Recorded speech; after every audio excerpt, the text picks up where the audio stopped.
Perkenalkan, nama saya Putri Naura Nazifa Hashim dari Prodi Pendidikan Bahasa dan Sastra Indonesia, Rombel 4 kelompok 10. Perkenalkan, nama saya Agus Bima Jayani. Saya dari Prodi Pendidikan Bahasa dan Sastra Indonesia.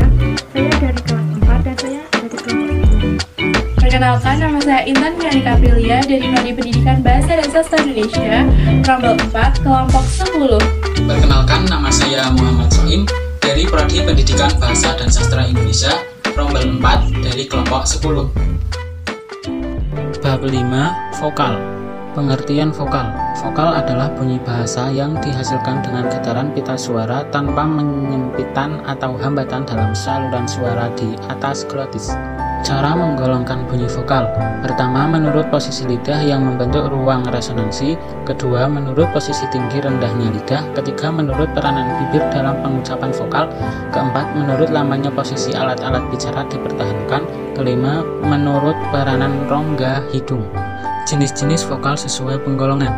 A. Menurut posisi lidah yang membentuk ruang resonansi. Vokal depan dihasilkan dengan menggerakkan bagian belakang lidah ke arah langit-langit sehingga terbentuk suatu rongga yang menjadi ruang resonansi antara bagian depan lidah dan langit-langit, misal vokal E.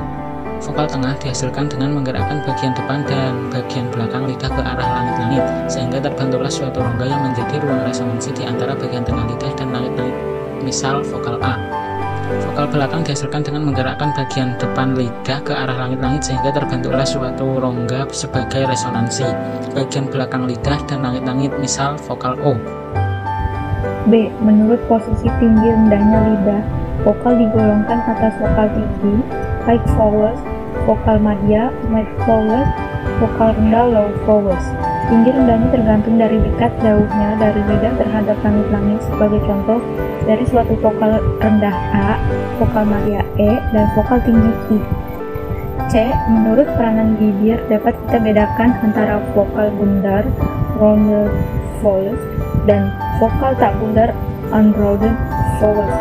Contoh dari suatu vokal tak bundar adalah I bila vokal tersebut dibundarkan menjadi U. Yang D.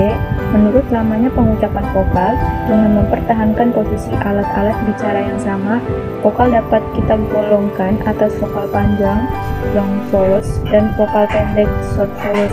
Lamanya itu sendiri disebut kuantitas atau quantity. Yang E.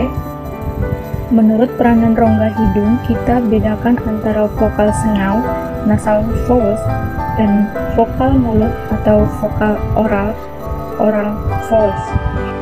Bab 6. Semivokal dan diftong. Semivokal adalah bunyi bahasa yang memiliki ciri vokal maupun konsonan, mempunyai sedikit geseran dan tidak muncul sebagai inti suku kata. Macam-macam semivokal berdasarkan hambatannya. Yang pertama, semivokal bilabial, yaitu semivokal yang terjadi ketika artikulator aktifnya bibir bawah dan artikulator pasif bibir atas. Bunyi yang dihasilkan adalah bunyi W.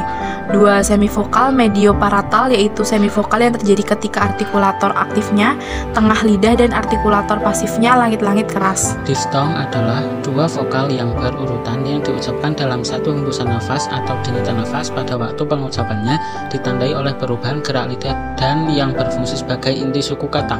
Huruf diftong. Huruf diftong dalam bahasa Indonesia hanya ada ketika huruf vokal bertemu dengan huruf vokal lainnya. Huruf diftong sering juga disebut vokal rangkap. Hanya ada 4 bentuk huruf diftong, yakni AU, AI, OI, dan EI. Macam-macam diftong. Ada diftong naik, diftong turun, dan diftong memusat.